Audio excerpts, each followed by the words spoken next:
ఎస్ఎండిసి ప్రేక్షకులకు నమస్కారం. నేటి వార్తలకు స్వాగతం. తెలంగాణ ప్రభుత్వ ఉద్యోగులు ప్రభుత్వంకు వెన్నుదన్నుగా నిలుస్తుందని టీఎన్జీఓ రాష్ట్ర అధ్యక్షుడు జగదీశ్వర్ అన్నారు.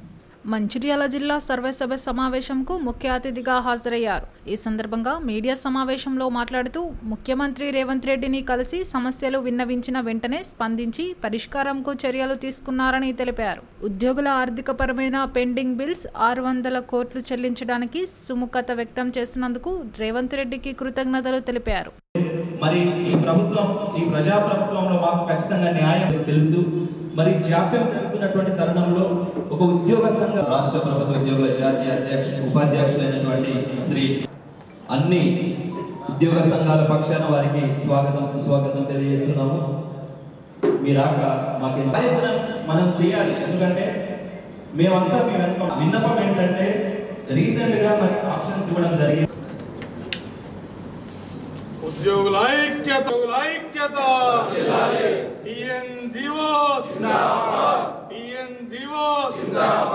జగన్న గారి నాయకత్వం, ఉద్యోగోపాధ్యాయుల ఐక్యత. అన్ని జిల్లాలు తిరుగుకుంటూ ఉద్యోగుల సమస్యలు, చాలా సమస్యలు పరిష్కార మార్గంగా గత ప్రభుత్వంలో కాక ఈ ప్రభుత్వంలో కూడా కంటిన్యూ కావడం, పెండింగ్ బిల్ అయితే దాదాపు 2 సంవత్సరాల నుంచి వెళ్ళి పెండింగ్ ఉండడం, చాలా మటుకు చిన్న చిన్న బిల్లులు 1,00,000 రూపాయలు చెల్లించిన ఇంకా చాలా బిల్స్ పెండింగ్ ఉండడం, మొన్నలో ఆర్థిక శాఖలో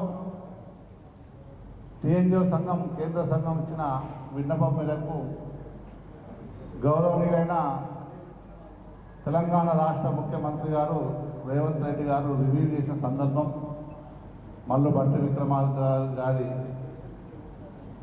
ఇద్దరు కలిసి చేసినప్పుడు రోజుకు 10 కోట్లు పెండింగ్ బిల్స్ ఇస్తే నెలకు 300 కోట్లు అవుతాయని చెప్పడం జరిగింది. దాని తెల్లారి పత్రికలో చూసిన తర్వాత గౌరవనీయులైన ముఖ్యమంత్రి గారు రేవంత్ రెడ్డి గారిని అపాయింట్మెంట్ అడిగి కలవడం జరిగింది. మీరు రోజు 10 కోట్లు కొడితే ఇలా ఉద్యోగులు చాలా పెండింగ్ బిల్స్ ఉన్నాయి, 300 కోట్లు కాదు డబుల్గా 600 కోట్లు కావాలని చెప్పినప్పుడు గౌరవనీయులైన ముఖ్యమంత్రి గారు రేవంత్ రెడ్డి గారు స్పందిస్తూ 600 కోట్లు రోజు నెలలో చెల్లించాలని ప్రభుత్వానికి ఆర్థిక శాఖకు ఆదేశాలు ఇవ్వడం రేవంత్ రెడ్డి గారికి కృతజ్ఞతలు తెలియజేస్తున్నాను. మంచిగా నడిచిన వాళ్ళను వేసుకోవాలి. ఇలా ప్రభుత్వంలో కూడా ఉద్యోగులు కూడా బాగానే, ఇలా ప్రభుత్వానికి తెలియజేస్తున్నాం మేము. ఏది ఏమైనా ప్రభుత్వ ఉద్యోగులుగా మేము మీ ప్రభుత్వానికి సహకరిస్తాం. మీరు తీసుకొచ్చే పథకాలకు అన్నిటికీ మద్దతుగా ఉంటాం. మీరు కూడా మా ఉద్యోగులలో మద్దతుగా ఉండాలి. మా హక్కులను అన్నింటినీ సాధించాలంటే గౌరవనీయులైన ముఖ్యమంత్రి రేవంత్ రెడ్డి గారు దుద్దిల్ల శ్రీధర్ బాబు గారిని పిలిచి వీళ్ళ సమస్యలు అడిగి తెలుసుకొని అన్ని సమస్యలు పరిష్కార మార్గంగా ఉంటాయి. మీరు అధైర్యపడవద్దు, ఉద్యోగులుగా మీరు అధైర్యపడవద్దు. ఇలా ఇంతకుముందు చెప్పినట్టు వీఆర్ఓల సమస్య, గత ప్రభుత్వం తీసుకొని ఇష్టం ఉన్నట్టు 5,000 ఉద్యోగులను తీసేసిన సందర్భం, 5,000 తీసుకొని ఎక్కడెక్కడో పోస్టులో అడ్జస్ట్మెంట్ చేసుకుంటూ ఆ జీతం కొరకు అడ్జస్ట్మెంట్ చేసి ఇలా దాని అసలు రూల్స్ అండ్ రెగ్యులేషన్స్ ఏమీ లేకుండా వాళ్ళు ఏం చేయాలో కొన్ని డిపార్ట్మెంట్లో వాళ్ళ ప్రమోషన్ ఇచ్చారు, కొన్ని డిపార్ట్మెంట్లో కనీసం రెగ్యులరైజ్ చేయలేని పరిస్థితులు. ఇటువంటి కాదు ఎన్నో సమస్యలు, వీఆర్ఏల సమస్యలు, ఇలా అంగన్వాడీల సమస్యలు. మరి ఇలా పథకాలు తీసుకొస్తున్నారు. మొన్ననే మీకు చూసిన పథకాలు మేము స్టేట్మెంట్ ఇచ్చాం. మీరు పథకాలు ఇచ్చినప్పుడు పథకాలకు సంబంధించిన బడ్జెట్ కూడా ఇవ్వండి. ఇస్తే దాన్ని ఇంప్లిమెంట్ చేసే బాధ్యత మా ఉద్యోగులుగా తీసుకుంటాం. ఇలా పంచాయత్ సెక్రటరీలు కూడా ఎన్నో డబ్బులు ఖర్చు పెట్టుకొని ఇలా వాళ్ళ బిల్డింగ్స్ కూడా పెండింగ్స్ ఉన్నాయి. మరి రేపు గ్రామ పంచాయతీ సర్పంచ్లు వస్తే వాళ్ళ పెండింగ్ బిల్స్ను ఇచ్చే పరిస్థితి లేదు. చాలామంది ఉద్యోగులు ఇబ్బంది పడుతుందంటే ముఖ్యమంత్రి గారికి చెప్పడం వల్ల వాళ్ళ సమస్యలు కూడా నేను పరిష్కరిస్తా, మార్చి 1st వీక్లో మిమ్మల్ని పిలుచుకొని మాట్లాడతా, మాది ప్రజాప్రభుత్వం, ఉద్యోగుల పెళ్లి ప్రభుత్వం, మేము మీరు తీసుకొచ్చిన ప్రభుత్వం అని చెప్పడం నిజంగా ముఖ్యమంత్రి గారికి కృతజ్ఞతలు తెలియజేస్తూనే సింగరేణి సంస్థ అభివృద్ధికి సమిష్టిగా అందరూ కృషి చేయాలని సింగరేణి డైరెక్టర్ ఎల్వి సూర్యనారాయణ కోరారు. శనివారం శ్రీరాంపూర్ ఏరియా వర్క్షాప్లో మైసమ్మ దేవాలయం 22వ వార్షికోత్సవాల్లో డైరెక్టర్ సూర్యనారాయణ, జిఎం ఎం శ్రీనివాస్ పాల్గొని అమ్మవారికి ప్రత్యేక పూజలు చేశారు. అనంతరం ఆలయంలో జరిగిన చండీయాగంలో వర్క్షాప్ డివైజిఎం రవీందర్ దంపతులు పాల్గొని అమ్మవారికి అభిషేకాలు చేశారు. ఈ సందర్భంగా డైరెక్టర్ సూర్యనారాయణ మాట్లాడుతూ సింగరేణి సంస్థ అభివృద్ధిలో ప్రతి సింగరేణీయుడిది భాగస్వామ్యం ఉందన్నారు. సింగరేణి లాభాల్లో కార్మికులకు వాటా ఇస్తూ కంపెనీ పట్ల కార్మికుల భాగస్వామ్యాన్ని పెంచుతుందన్నారు. అనంతరం వర్క్షాప్లో అన్నదాన కార్యక్రమాన్ని నిర్వహించారు. ఈ కార్యక్రమంలో డివైజిఎం అరవిందరావు, ఎస్ఓ2జిఎం Satyanarayana, EE Rakesh, AITUC branch కార్యదర్శి ఎస్కే బాజీసైదా, నాయకులు బ్రహ్మచారి, మహేష్ రావు, సదానందం, ఒల్లాల రవి, మోహన్, కార్మికులు తదితరులు పాల్గొన్నారు. టీచర్స్ ఎమ్మెల్సీ ఎన్నికల్లో తనను గెలిపిస్తే ఉపాధ్యాయులు విద్యారంగ సమస్యలను పరిష్కరిస్తానని బీజేపీ అభ్యర్థి మల్కా కొమరయ్య భరోసా ఇచ్చారు. ఎన్నికల ప్రచారంలో భాగంగా శనివారం మంచిర్యాలకు వచ్చారు. ఈ సందర్భంగా బీజేపీ జిల్లా కార్యాలయంలో ఏర్పాటు చేసిన మీడియా సమావేశంలో ఆయన మాట్లాడుతూ పెండింగ్లో ఉన్న ఉపాధ్యాయులు సమస్యలతో ఇబ్బందులు పడుతున్నారన్నారు. విద్యారంగానికి ఇతర రాష్ట్రాలతో పోలిస్తే బడ్జెట్ నిధుల కేటాయింపు తక్కువేనని అన్నారు. ఈ సమావేశంలో బీజేపీ జిల్లా అధ్యక్షుడు వెంకటేష్ గౌడ్, మాజీ అధ్యక్షుడు రఘునాథరావు, ఇతర నేతలు పాల్గొన్నారు.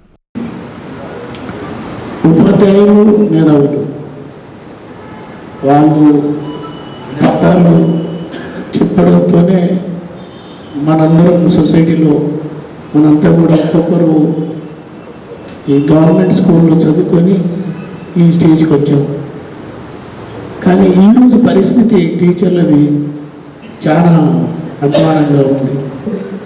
40 ఏళ్ళ నుంచి నాకు ఈ ఎడ్యుకేషను, టీచర్సు, ఎడ్యుకేషను అనే సెక్టర్తోనే నాకు కనెక్షన్ ఉంది. ఎడ్యుకేషన్ సెక్టర్ ఏ విధంగా లాస్ట్ 4 decades నుంచి దాన్ని వీకెన్ చేస్తూ వచ్చారు. ఒక విధంగా పాలసీ ప్రకారం కొన్ని కార్పొరేట్స్కు బెనిఫిట్ చేయడానికి తీసుకొచ్చారు. తర్వాత టీచర్లు అందరూ మన గ్రాడ్యుయేట్స్ మనందరం ఫైట్ చేసి మనం తెలంగాణ తెచ్చుకున్నాం. తెలంగాణ వచ్చిన తర్వాత కూడా పాత గవర్నమెంట్స్ అయితే మన టీఆర్ఎస్ కానీ పిఆర్ఎస్ గవర్నమెంట్ కానీ కాంగ్రెస్ గవర్నమెంట్ వచ్చింది. కాంగ్రెస్ గవర్నమెంట్ ఈ టీచర్స్ ప్రాబ్లమ్స్ అన్నీ మేము సార్ట్అవుట్ చేస్తాము, ఒకరోజు టైం ఇస్తే చాలు గవర్నమెంట్ వస్తే మేము అన్ని ఇష్యూస్ సార్ట్అవుట్ చేస్తామని మేనిఫెస్టోలో పెట్టారు. మేనిఫెస్టోలో పెట్టి ఇప్పుడు 1 year 3 months అయింది, ఇంతవరకు ఒక ఇష్యూ కూడా సార్ట్అవుట్ చేయలేదు. పూర్గా కస్తూర్బా స్కూల్స్ వాళ్ళు స్ట్రైక్ చేస్తే 1 month వాళ్ళని అరెస్ట్ చేశారు. అరెస్ట్ చేసి స్ట్రైక్ విరమించి వాళ్ళకి ఇంతవరకు శాలరీ కూడా ఇవ్వలేదు. తర్వాత మీరు టీచర్స్ అందరూ 3 ఎమ్మెల్సీని ఎన్నుకున్నారు. ఆ 3 కూడా టైం టు టైం గెలవంగానే గవర్నమెంట్తో ఏ గవర్నమెంట్ ఉంటే ఆ గవర్నమెంట్తో కలిసిపోయి ఇప్పుడు ప్రజెంట్ ఎమ్మెల్సీ కూడా కాంగ్రెస్ రాగానే కాంగ్రెస్లో జాయిన్ అయిపోయాడు. అంతకుముందు పిఆర్ఎస్లో ఉంటే ఇప్పుడు కాంగ్రెస్కి వెళ్ళిపోయాడు. కానీ ఇప్పుడు గవర్నమెంట్ ఏమనుకుంటుందంటే ఏ ఎమ్మెల్సీ టీచర్ గెలిచినా మా పార్టీకే వస్తాడు అనే ఒక నమ్మకంతో ఈసారి కూడా టీచర్స్ ఎమ్మెల్సీ క్యాండిడేట్ వాళ్ళు ఎవరికి డిక్లేర్ చేయలేదు. అంటే ఆ విధంగా ట్రాక్ రికార్డ్ ఒకటి టీచర్స్ అనేవాళ్ళు 3 ఎమ్మెల్సీలు ఎన్నుకున్నారు, వాళ్ళు పనులు చేస్తారని అనుకుంటే వాళ్ళు ఒక పనులు చేయలేదు, వాళ్ళు ఒక విధంగా చీటింగ్ అయిపోయారు.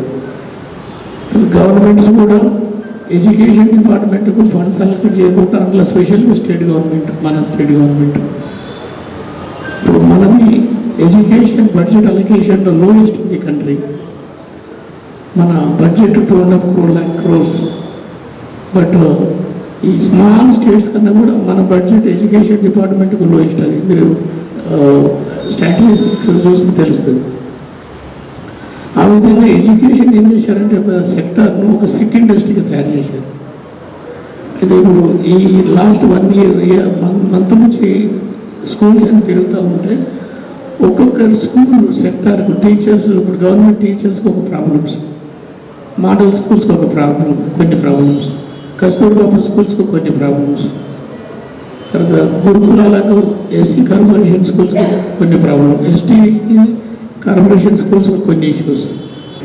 ఇది లాస్ట్ 50 yearsలో ఎడ్యుకేషన్ న్యూ పాలసీని ఏ గవర్నమెంట్ తీసుకురాలేదు.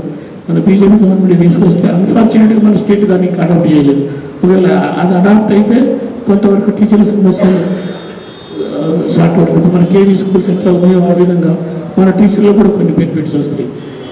కాబట్టి మీ ప్రెస్ ద్వారా మీకు రిక్వెస్ట్ చేసేది ఏంటంటే మీరు ప్రాపర్గా టీచర్లందరికీ కూడా ప్రెస్ని వాళ్ళందరికీ కూడా ఈ ఫ్యాక్ట్స్ అన్ని ఎక్స్ప్లెయిన్ చేస్తూ మీరు ఆర్టికల్స్ కానీ ప్రెస్ రిలీజ్ చేస్తే మా టీచర్లందరూ కూడా మా మేధావులు కాబట్టి ఆలోచించి ఓటేస్తారని నమ్ముతున్నాను. అందులో ఇప్పుడు ఉన్న క్యాండిడేట్స్లలో కూడా మీరు క్యాండిడేట్ బ్యాక్గ్రౌండ్ కూడా వెరిఫై చేసుకొని, ఇప్పుడు నేను ఫస్ట్ ఓటుకు ఎలిజిబుల్ అయితే ఫస్ట్ ఓటు వేయండి, సెకండ్ ఓటుకు ఎలిజిబుల్ అయితే సెకండ్ వేయండి, లేకుంటే థర్డ్కి ఎలిజిబుల్ అయితే థర్డ్ వేయండి.